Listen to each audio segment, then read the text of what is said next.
Well, it's in its fourth year, and they came and asked, and I actually hadn't been to any of the events before, but I just love the sound of it, and obviously I'll be going to them this year, and I think it's great. I mean, a friend of mine set up Punch Drunk Theatre, which is sort of taking theatre, not being in a pros arch, watching it as it would normally be, and I think it helps create a more sort of visceral experience, and so doing that for cinema, will, I think, transport you slightly, and I think it's the idea that you could be in a harbour watching the hours, with the sea salt washing over you, will just give you. It's just a little bit different and really exciting. And obviously Jameson has been a real champion of cinema, obviously doing the Empire Awards, and I think the more that you can get.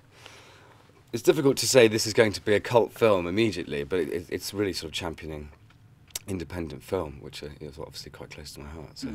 Obviously, Headhunters.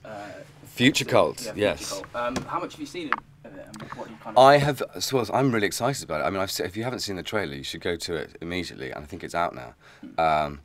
And it just looks. It's a fantastic story, about an art thief who has this perfect life, and obviously things happen. And but it looks extremely taut thriller, and we're really excited about people seeing it. And it's a Norwegian film, but let's not let that put people off.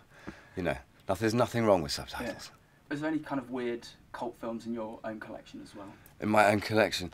You grow up with things like Blade Runner and things that are, I mean, I think one of my favourite cult films is A Matter of Life and Death with David Niven, because that was just so ahead of its time, and just brilliant performances and just incredibly witty scripts. That's something I will always I'll dig out once a year. Yeah. And then with Nell and I, what self-respecting English actor can't say they don't love that film. Yeah.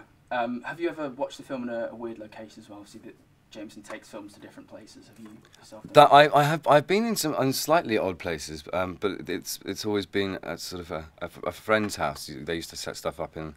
We actually saw. Oh God, which is actually part of this season, I think. What's the fucking film? Oh.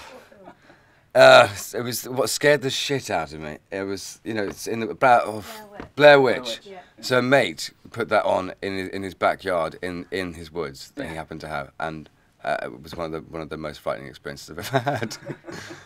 So in some sense I have done it, but as I said, this is going to be a year where I'm going to be travelling around and doing the Jameson Cult Film Club. So I'm quite excited.